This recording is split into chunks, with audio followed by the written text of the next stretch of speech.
שלום לכולם, כאן תמי קטש מ-Wix Yourself. בסרטון הזה אני אראה לכם איך אתם יכולים לייצר בעצמכם מגה מניו בוויקס. מגה מניו זה תפריט גדול ומעוצב שאפשר להכניס לתוכו פיצ'רים, מדיה וטקסט באיזה עיצוב שתרצו. ואני אלמד אתכם לעשות את זה לגמרי לבד.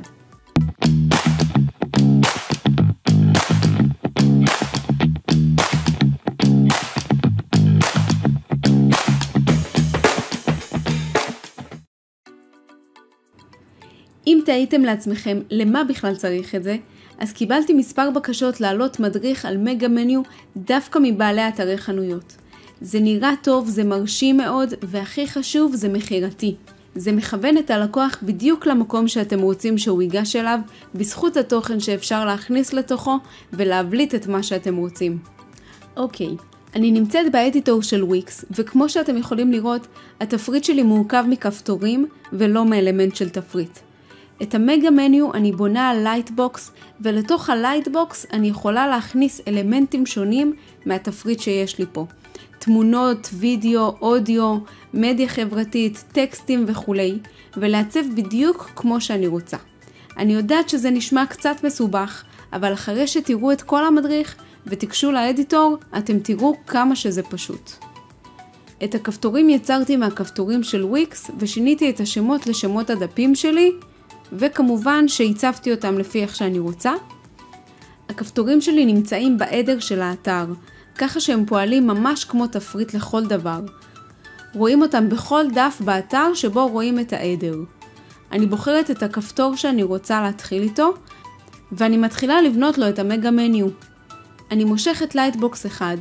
אני מעדיפה את הלייטבוקס הצדדי הזה כי אין בו הרבה תוכן, ויהיה לי קל יותר להתאים אותו לצרכים שלי. אני לוחצת על Layout ובוחרת את המרכז העליון. משחקת קצת עם המרחק שלו מהפינה עד שאני מגיעה למקום שבו אני רוצה שהוא יופיע מתחת לכפתור שלי. אני מוחקת את כל התוכן ומתחילה לעצב את הלייטבוקס הזה למניו שלי.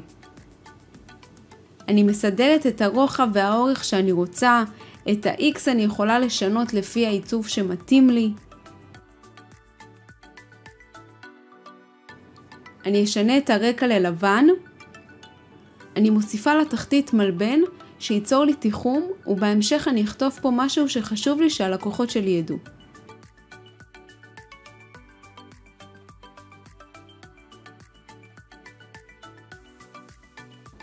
אני מוסיפה כותרות שבהמשך יהפכו ללינקים לדפי קולקציות.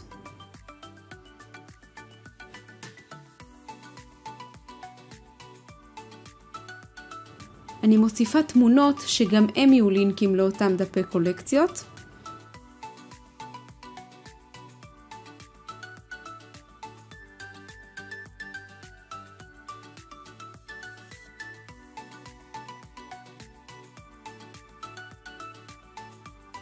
ואני רוצה שתהיה לי פה גם אפשרות לקולקציות ספציפיות יותר לכל קטגוריה, אז אני מוסיפה פה טקסט נוסף שגם הוא יהפוך ללינקים.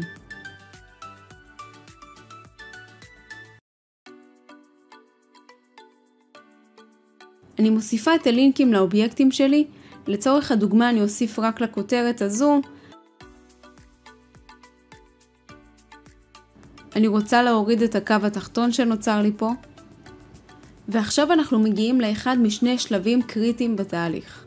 בהגדרות הלייטבוקס אני מסמנת פה No, כי אני לא רוצה שהתפריט יופיע לי באופן אוטומטי בכל הדפים באתר.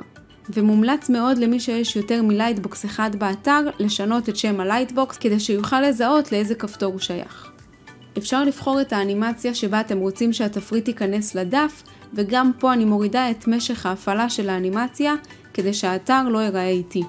והשלב הקריטי השני בתהליך, אני מגדירה את הלינק של הכפתור שלי שאליו אני רוצה לשייך את הלייטבוקס. אז אני בוחרת בלייטבוקס ואת השם של הלייטבוקס שלי ולוחצת על דן. כל מה שנשאר לי לעשות זה ללחוץ על פריוויו ולראות איזה יופי זה יצא. עד כאן הסרטון. אם יש לכם שאלות או בקשות לתכנים נוספים, אשמח שתגיבו למטה ותצטרפו לקבוצת הפייסבוק החדשה Wix Yourself. כמובן שמומלץ לעשות סאבסקרייב ולייק ולעקוב אחרי סרטונים שיעלו בהמשך. אני הייתי תמי קטש מ-Wix Yourself.